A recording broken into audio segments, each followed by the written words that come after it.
और मुझे खुद आज तड़प, आज बिहार की धरती पर एक ऐसा घटना सामने आया है कि जिसकी वजह से और मौलाना की जिद की वजह से मैं इस प्रोग्राम में आया हूँ।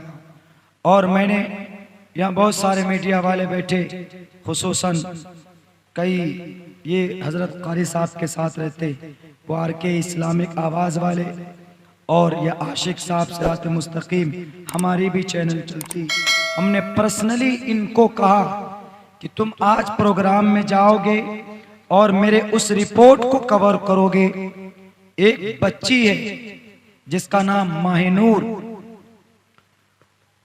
अभी कटिहार डिस्ट्रिक्ट में आजम नगर प्रखंड में, वो शायद किसी कॉलेज या किसी यूनिवर्सिटी या किसी स्कूल की तालिबा है। उस बच्ची का 5 दिन तक उसको किडनैप करके रखा गया। आज दोपहर में उसकी जनाजे की नमाज थी।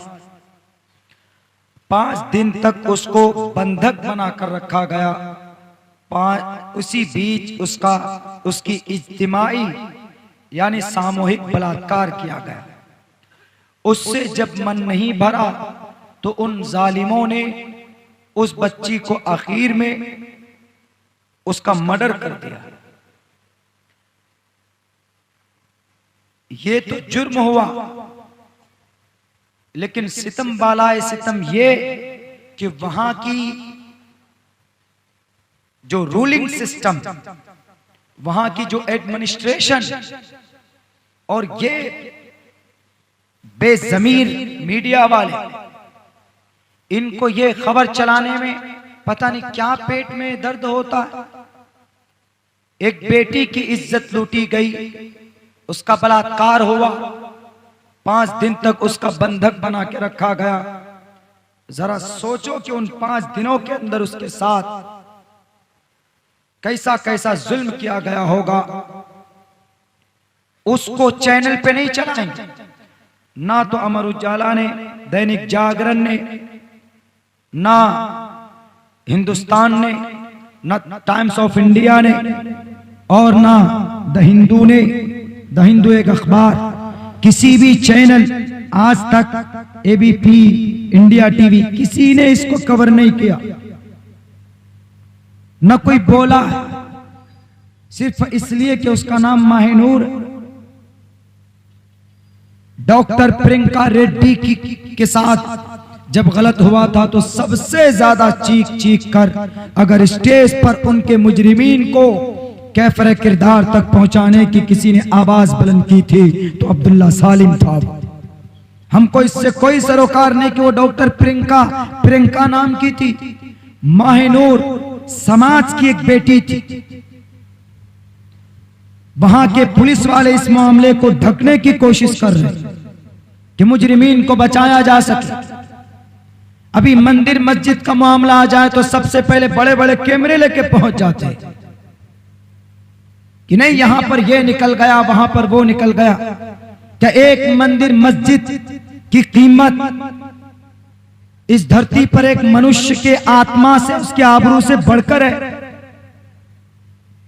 अगर ये सोच किसी की है, अगर ये सोच इस देश की जनता की है या इस देश की प्राइम मिनिस्टर की या CM की है, तो उसको कुर्सी इख्तिदार पर बैठने का कोई हक नहीं।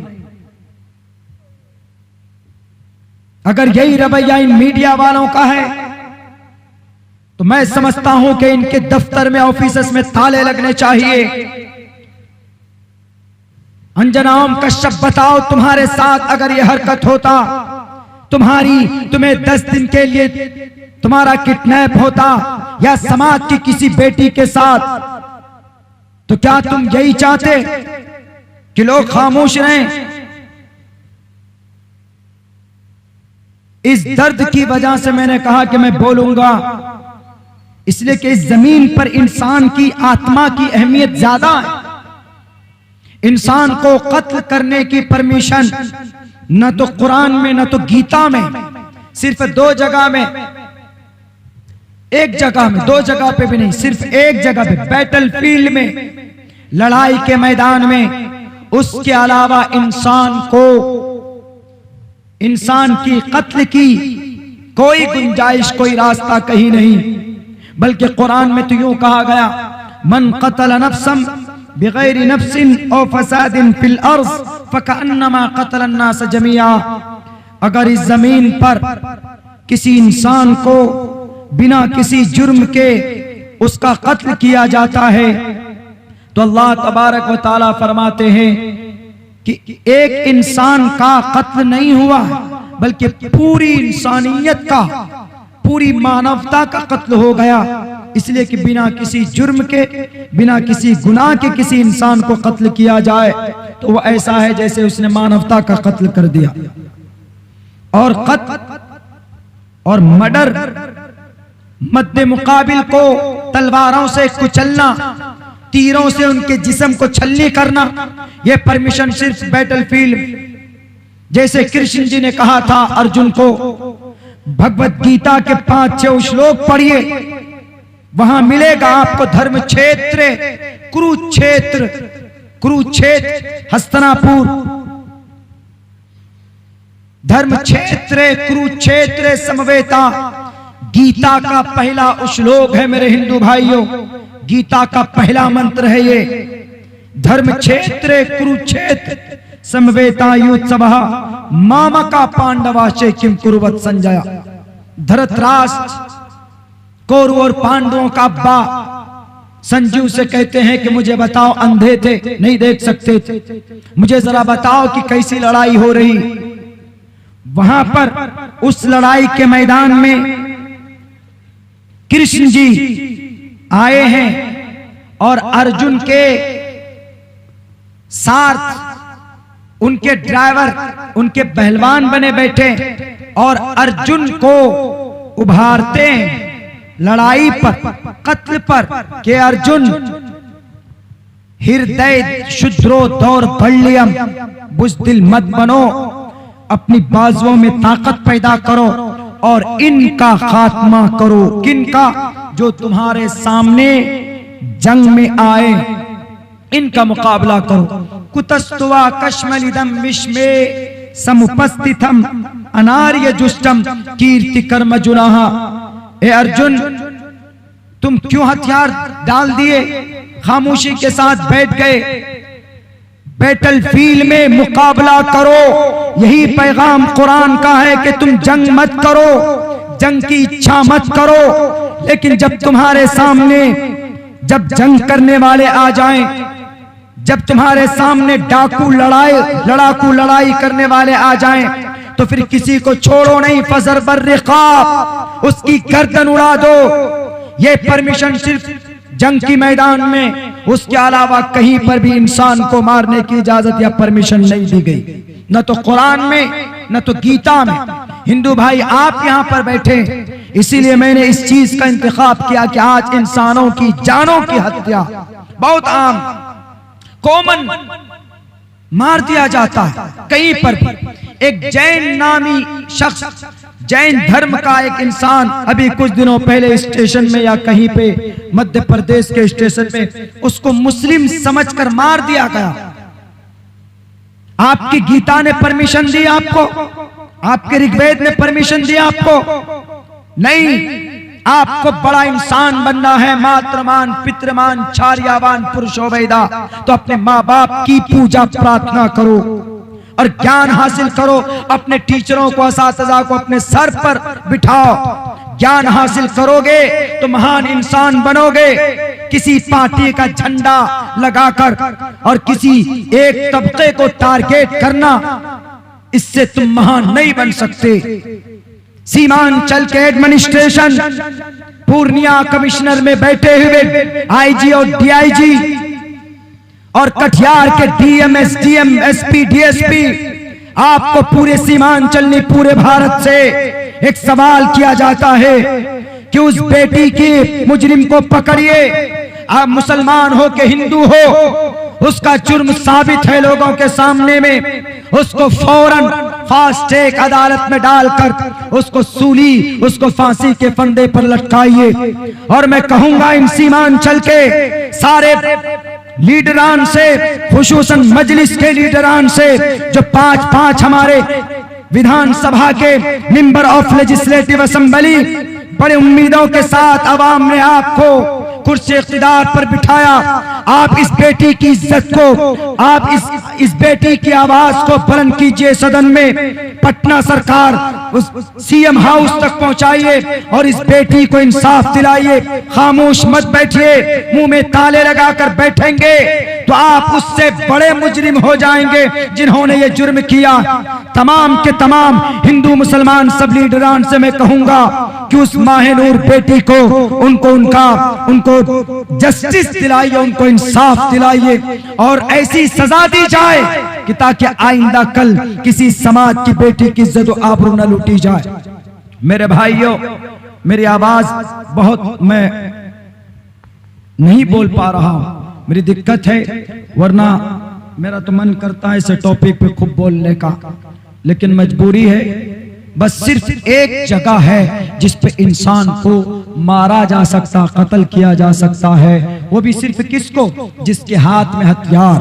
अल्लाह के नबी अलैहिस्सलातु वस्सलाम एक मौके पर अपने सहाबी को कह रहे थे कि जा तो रहे हो सलमान, हजरत मुआज, हजरत सलमान, हजरत मुआज बिन जबल रज़ी अल्लाह ताला अन्हु उनको जब भेज रहे थे और कह रहे थे कि सामने में जब तुम्हारी किसी से जंग हो तो उसी से 2-2 हाथ करना, जिसके हाथ में तलवार हो, जिसके हाथ में नेजा हो।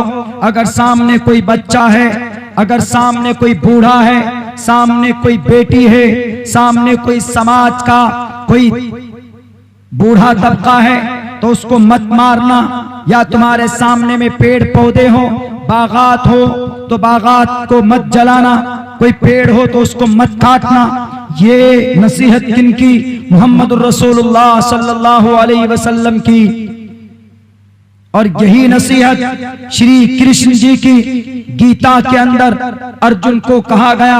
गीता के पहले 2, 3, 4, 5 तकरीबन 35 श्लोक और मंत्र तक यही बात कही गई कि अर्जुन मुकाबला करो कौरवों के सामने में, कौरवों से मत छोड़ना तुम दुर्योधन को, उसी की आन बान शान की वजह से तुम्हारी नींद हराम हुई, उन्हीं का मुकाबला करना। लेकिन अगर कोई शिष्य हो, अगर कोई स्त्री हो, अगर कोई बूढ़ा ज़ईफ इंसान हो तो तुम उसको तकलीफ मत पहुंचाना। लेकिन आज ऐसी ये कौम, समाज में कुछ तबका ऐसा बेलगाम बन चुका है कि जो बेटियों की इज्जत को लूटते हैं। मस्जिद मंदिर का मामला आता है तो फौरन 40,000 मस्जिद, एक तंजीम ने लिस्ट बनाया, 40,000 मस्जिद को टारगेट किया कि इन मस्जिद को हम मंदिर बनाएंगे। बताइए तो मेरे हिंदू भाई, है कोई तो? कितनी पुरानी अच्छी तहजीब चली आ रही है भारत के अंदर। 40,000 मस्जिद को तोड़कर आप मंदिर यहाँ बना लोगे, लेकिन जब जाओगे मरने के बाद परमात्मा के पास, वो परमात्मा जब सवाल करेगा तो क्या जवाब दोगे? पूजा तो कभी करते नहीं थे, गायत्री मंत्र पूरा तो याद था नहीं, हनुमान चालीसा के 2 लाइन से आगे तो पढ़ नहीं सकते थे। सिर्फ ये करो, इस मस्जिद में, इस मस्जिद के नीचे ये निकला, उस मस्जिद के आगे ये निकला, यही करते रहोगे पूरी जिंदगी खराब हो जाएगी। पुण्य करो पुण्य, अच्छाई करो अच्छाई, इज्जत दो इंसान को, लड़ाओ मत इस देश में, नफरती बातें मत करो। 40,000 क्या 40 लाख मस्जिद तोड़कर अगर मंदिर या कलीसा या चर्च बना दिया जाए तो तुम ये समझते हो कि स्वर्ग चले जाओगे? बिल्कुल नहीं, बल्कि जिस वक्त मौत होगी उसी वक्त तुम्हारे सीने को चीर कर वो यमराज तुम्हारी आत्मा को निकालेगा। पापिस्थास्ते, जो पापी होता है, जो शराबी होता है, जो मुजरिम होता है, पापिस्थास्ते प्रशांति यम रूपम भयंकरम, तो यमराज का जो रूप होता है वो भयंकर होता है। मेरे समाज के हिंदू और मुस्लिम भाइयों, जो पुरानी तारीख इस देश की है उसको बरकरार रखिए। कल मैंने जलसे में देखा, हमारे अररिया में फॉरबिसगंज, हमारे हिंदू भाइयों ने 5,000 से लेकर 10,000 रुपए तक ताबुन पेश किया, कैश। बहुत से भाइयों ने नकद उधार भी, बहुत से भाइयों ने, कारी साहब, कारी सौराब साहब, ये कलेक्शन करने वाले। बबलू पांडे, बोलिए बबलू पांडे, हिंदू है कि मुस्लिम? हिंदू भाई। 27 से 30 घर, एक जमीन खाली कर दी हिंदू भाई ने कि नहीं आप जलसा कीजिए तब जाकर के हम कोई काम करें। ये है हमारा भारत, ये है हमारा मुल्क हिंदुस्तान। ये भगवा या गेरवे रंग को रंगने से नहीं होगा, दिल जीतना होगा। और हम वो हैं, हमारे नबी के ऊपर अगर इल्जाम लगता है कि आपके नबी ने भी तो मौलाना 27 जंगें लड़ी, 27 गज़वात मोहम्मद रसूलुल्लाह शामिल हुए और तकरीबन 47 सरिया, 27 गज़वात यानी बनफ्से नफीस, जिनमें 9 जंगों में आमने सामने लड़ाई हुई, सामने मद्दे मुकाबिल से। लेकिन आप अलैहिस्सलातु वस्सलाम ने किसी इंसान का एक कतरा खून नहीं बहाया, बल्कि आपने तो यूं कहा कि मन सलिमल मुस्लिम मन सलिमल मुस्लिमून मिन लिसानिही व यदी। अलिफ लाम को लाजिम मत कीजिए, मुतअद्दी कर दीजिए कि मुसलमान वो है जिसके हाथ से, अ मुस्लिम कंप्लीट वो है कि जिसके हाथ के जुल्म से, पैर के जुल्म से दूसरे हमारे भाई जो महफूज रहते हो उसको मुसलमान कहा जाता। अल्लाह के नबी 27 गज़वात में गए, 9 जंग में शरीक हुए, लेकिन नबी ने पेश कदमी नहीं की थी जंग में। बल्कि अगर आपके गांव में कोई दुश्मन आ जाए, डाकू आ जाए, तो आपको तलवार लेकर निकलना या आपका अधिकार नहीं, आपकी जिम्मेदारी। भारत के सुप्रीम कोर्ट भी यही कहता है कि सेल्फ डिफेंस के लिए अगर आपको ईंट उठाना पड़े या पत्थर उठाना पड़े, दुश्मन का सर कुचलना पड़े अपनी जान को बचाने के लिए, तो सुप्रीम कोर्ट आपको यह परमिशन देता, आपको यह इजाजत देता है, इसलिए कि आपको जान बचाना है। मेरे भाइयों, इल्जामात लगते रहते, लेकिन मैं इस मूड में नहीं हूं कि लंबी तकरीर करूं। इतनी बात मैं कहकर जाना चाहूंगा। हजरत को बुलवा लीजिए, मेरी बहुत हो ही नहीं रही मुझसे। तो इस तहजीब को हम लोग जिंदा रखें। बहुत सारे हमारे हिंदू भाई यहाँ पर बैठे हुए, मैंने उनको गीता का पहला श्लोक पढ़कर बताया कि सबसे पहला जो गीता का है वो धर्म की बात, धर्म का लफ्ज इस्तेमाल हुआ, धर्म क्षेत्र, कुरुक्षेत्र। धर्म, एक तरफ धर्म है, एक तरफ जंग है, एक तरफ बैटलफील्ड है, दोनों को बताया गया। लेकिन कोई भी धर्म जंग के लिए उकसाता नहीं है, लेकिन जब जंग दुश्मन से हो जाए तो फिर कोई भी धर्म ये नहीं कहता कि पीछे कदम खींच लो, बल्कि दुश्मन से मुकाबला करो। हमारे जैसे भारत में अगर कोई गालवान घाटी में अगर कोई दुश्मन चाइना वाला हमला करेगा, तो हमारे इस देश के जो प्राइम मिनिस्टर हैं, जो यहाँ का डिफेंस सिस्टम है, उसको चाहिए कि वो उनसे मुकाबला करे। हमको भी जरूरत पड़ेगी हमारी, तो हम भी अपना खून देने के लिए तैयार हो जाएंगे, अपनी जानों को सुपुर्द कर देंगे, लेकिन कभी पीछे कदम नहीं हटाएं। ये तब होता है जब कोई आप पर आक्रमण करता, लेकिन धर्म के नाम पर तशद्दुद, जुल्म, ज्यादती, मंदिर, मस्जिद, अभी ज्ञानवापी मंदिर, विश्वनाथ ज्ञानवापी मस्जिद, विश्वनाथ मंदिर, हनुमान चालीसा अजान, हमने इसके ऊपर 1.5 1 घंटे की तकरीरें की और हमने कंपेयर करके बताया है कि अजान का मतलब अलग है, हनुमान चालीसा का मतलब अलग है। जय हनुमान ज्ञान गुण सागर, जय कपीसते हो लोक उजागर, रामदूत अतुलित बलदामा, अंजनी पुत्र पवन सुतनामा, महावीर विक्रम बजरंगी, कुंती निवार सुमति के संगी, कंचन वरण विराज सुबेशा, कानन कुंडल कुंचित केशा। इसमें इससे पहले एक लाइन है, महावीर विक्रम बजरंगी कुंती निवार। मैं इसको बताना चाहता हूं, कुंती निवार, जिसके दिमाग खराब हो जाते हैं तो हनुमान उसके दिमाग को ठीक करते थे। कुंती निवार सुमति के संगी, और जो अच्छे होते थे हनुमान जी उसको आगे बढ़ाते थे, हनुमान जी उसकी तारीफ करते थे। ये हनुमान चालीसा का मतलब इधर अजान में कहा गया अल्लाहु अकबर, अल्लाह सबसे बड़ा, अल्लाह सबसे बड़ा। अशहदु अल्ला इलाहा इल्लल्लाह, मैं गवाही देता हूँ अल्लाह के सिवा कोई माबूद नहीं। अशहदु अन्न मुहम्मद रसूलुल्लाह, मैं गवाही देता हूँ मोहम्मद अल्लाह के रसूल। हय्या अलस सलाह, नमाज के लिए आओ। हय्या अलल फलाह, कामयाबी की तरफ आओ। अल्लाहु अकबर, अल्लाहु अकबर, अल्लाह के सिवा कोई माबूद नहीं, ला इलाहा इल्लल्लाह। बताइए कोई मतलब गलत है इस अजान का, या हनुमान चालीसा का कोई मतलब गलत? लेकिन क्या पता नहीं क्या आंधी सी आ गई, एकदम माइक हॉर्न बांटने लगे, ये कोलम बांटने लगे कि जाइए अजान के वक्त में पढ़िए, कोई लेना देना नहीं। मेरे हिंदू भाइयों, शिद्दत के साथ इस तरह के उग्र का, इस तरह के नफरती बातों का बाइकाट कीजिए। आप अपने समाज से, आप अपनी धर्म के अंदर, धर्म पुण्य के लिए, धर्मो रक्षति रक्षतः, धर्म के मुताबिक जिंदगी गुजारेंगे तो धर्म आपकी रक्षा करेगा। अगर सिर्फ धर्म के नाम पर यह जुल्म ज्यादती होगी, बहन माहनूर की इज्जत लूटी जाएगी, तो याद रखो कि आप इंसानों की शक्ल में जानवर है। ये मैं नहीं कहता हूं, ये मनुस्मृति कहता है के मृत्यु लोके भुवि भार भूता मनुष्य रूपे ने मर्गाश चरंती, कि जमीन पर एक बोझ हो आप कि धर्म के नाम पर अगर आपने कोई भी काम किया, किसी को तकलीफ पहुंचाई, तो वह धर्म नहीं है। धर्म कभी भी किसी के ऊपर जुल्म ज्यादती का इजाजत देता ही नहीं है, कोई भी धर्म, चाहे क्रिश्चियन हो, जैन हो। इस्लाम में तो तशद्दुद शिद्दत के साथ मना।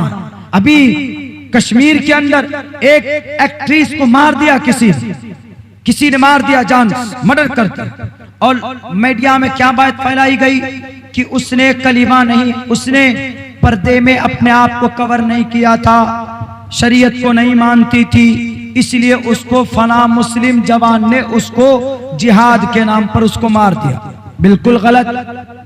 अगर अब्दुल्ला सालिम शराब पिए, अब्दुल्ला सालिम डांस करे, अब्दुल्ला सालिम बराना होकर अपनी जिंदगी गुजारे, शराब पिए, जिना करे, कुछ भी करे, तो ये पर्सनल मामला अब्दुल्ला सालिम के साथ होगा। अब्दुल्ला सालिम को कत्ल करने की परमिशन ना तो इस्लाम देता है, ना तो भारत का संविधान देता। हाँ, अब्दुल्ला सालिम को समझाया जाएगा कि अब्दुल्ला सालिम आपका यह अमल गलत है। शरीयत, कुरान, इस्लाम ये कहेगा कि अब्दुल्ला आप जिना मत करो, जिना गुनाह है, आप गलत रास्ते पर मत चलो, ये जुल्म है।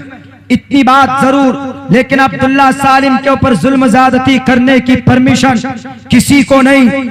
और उसको जोड़ दिया कि उस एक्ट्रेस को मुसलमानों ने मारा, उसको कहा कि तुम पर्दा करो, पर्दा नहीं करती थी, तो मुसलमानों ने जिहाद के नाम पर उसको मार दिया। अगर कोई कलिमा ना कबूल करे जब उसको मारने की परमिशन नहीं है, क्योंकि कुरान कहता है ला इकराह फिद्दीन, उसके ऊपर जुल्म ज़्यादती की परमिशन नहीं है। तो बताइए जरा हिंदू भाइयों या मुसलमानों, अगर वो हीरोइन थी तो उसका अमल उसके साथ था, उसके पास तबलीग करते, उसको बताते। अगर किसी ने मारा है उसको, उसकी पर्सनल जाती दुश्मनी होगी। इन्हीं बातों को मीडिया में फैलाकर इस्लाम को बदनाम किया जाता। जब नबी को इजाजत नहीं दी गई कि आप किसी को हिदायत नहीं दे सकते, तो कश्मीर का मुसलमान हो कि बिहार का मुसलमान, किसी मुसलमान पर या किसी गैर मुस्लिम पर जुल्म ज़्यादती करने की परमिशन कहीं से कहीं तक नहीं दी जाती। इस्लाम का ये तरीका नहीं, शरीयत का ये पैगाम नहीं। अगर जो शरीयत को बदनाम करना चाहते हैं वो जमीर बेच चुके हैं, वो ईमान फरोश बन चुके हैं। लाख कोशिश कर लो इस्लाम को बदनाम करने के लिए, इस्लाम कभी बदनाम नहीं हो सकता। हमारा जजमेंट इस्लाम देखा जाएगा, इस्लाम को समझा जाएगा कुरान के आधार पर, मोहम्मद रसूलुल्लाह के आधार पर, सहाबा किराम के आधार पर, अहादीस के आधार पर समझा जा सकता है। किसी पर्सनल मुसलमान की जिंदगी को देखकर इस्लाम को नहीं समझा जा सकता। इसलिए कि मुसलमान गुनाह भी करता, मुसलमान शराब भी पीता। कोई ये कहेगा कि मुसलमान शराब पीता तो इस्लाम में शराब जायज नहीं। कयामत आ सकती है कि शराब की नाजायज होने की जो दलाइल है उसको कभी मनसूख नहीं किया जा सकता। मेरे भाइयों, ये छोटी बातें थी जो इस वक्त बोलना मैं जरूरी समझता हूं, क्योंकि हालात ऐसे बना दिए गए इस देश में और हालात के ऊपर बात करने के लिए बहुत लोग तैयार नहीं होते, लेकिन बोलने की जरूरत है। इस्लाम को बदनाम करने की जो साजिशें, देखिए जेनोसाइड की पूरी प्लानिंग हो चुकी, यानी नरसंहार की इस देश में। अब से पहले कहां हुआ? म्यांमार में हुआ, बोस्निया में हुआ, इथियोपिया में हुआ, जर्मनी में हुआ नरसंहार, जेनोसाइड। और जेनोसाइड अचानक जंग करके हमला नहीं करते, ऐसी माहौल बनाते मीडिया के जरिए। इसकी क्या रियलिटी है? जर्मनी के अंदर हिटलर ने कैसे जुल्म ज्यादती की, 6 लाख बल्कि कहा जाता है कि कई करोड़ यहूदियों को मरवाया। बोस्निया, चेचेनिया, स्पेन, बुखारा, समरकंद, म्यांमार में 40,000 कितने 40,000 गड्ढा खोद दिया जाता है, हाथ पीछे से बांध दिए जाते और फिर उसको धक्का दिया जाता है, पीछे से गोली चलाई जाती और उसको ढेर लगाया जाता है उस गड्ढे में, ऊपर से मट्टी या पेट्रोल डालकर जला दिया जाता है। कोई पूछने वाला नहीं, क्योंकि ताकत उनके पास होती।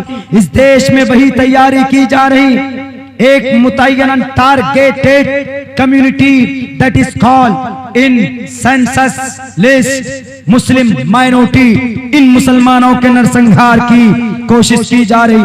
कभी आपको ईश्वर माफ नहीं करेगा, कभी आपको कृष्ण माफ नहीं करेंगे, कभी आपको विष्णु ब्रह्मा शिव माफ नहीं करेंगे। मरोगे तो मरने के बाद आपसे पूछा जाएगा, कुर्सी इख्तिदार आपके हाथ में, उसके बावजूद भी तुमने उनके ऊपर जुल्म ज्यादती की। अगर ठान लिया है कि नहीं मारना है इन्हें, तो हम तो कुछ नहीं, ईश्वर के सामने तुम्हें जवाब देना होगा और तुम्हें अपने किए एक एक कर्म का हिसाब तुमको देना पड़ेगा। इसलिए कि परमात्मा कहता है कि मरने के बाद तुम्हें लौटकर मेरे पास आना है। अविक्तम विक्ति मा पन्यम मन्यन्ति माम बुद्धम परम भाव मजानंतो ममा वियमानुत्तमम। इसलिए कि इंसान मरेगा, न मरना ईश्वर की सिफत है, अल्लाह की सिफत है, मरना इंसान की सिफत है, मखलूक की सिफत है। ऑल मस्ट टू डाई, कुल्लु नफ्सिन जायक़तुल मौत। हर किसी को मरना है, जाना है, अपने किए का हिसाब देना। इसलिए कोई भी गलत कदम उठाने से पहले हमें सोचना चाहिए कि हमारी जिंदगी के अंदर जो अमल हम करते हैं, मरने के बाद इन तमाम चीजों का हमसे सवाल होगा, हम वहां पर कैसे जवाब देंगे। मेरे भाइयों, माजरत खा हूं मैं अराकीन जलसा से, जिम्मेदारान जलसा से। मेरी आवाज ऐसी हो गई इसलिए कि मुस्तकिल इस्तेमाल हो रहा हूं मैं, लेकिन 1-2 दिन आराम की जरूरत पड़ेगी। लेकिन कौम का दर्द है, हालात हाजरा को सामने लोगों के सामने रखना, समझाना, कानून की तह में आकर के बात करना, ये हमारी जिम्मेदारी, आप सबकी जिम्मेदारी बनती है। आप सबको भी आगे आना है, आप सब भी आगे आइए और इस नफरती माहौल को प्यार और मोहब्बत में बदलने की कोशिश कीजिए। मेरे भाइयों, बहुत बहुत शुक्रिया, जज़ाकल्लाह। अस्सलामु अलैकुम व रहमतुल्लाहि।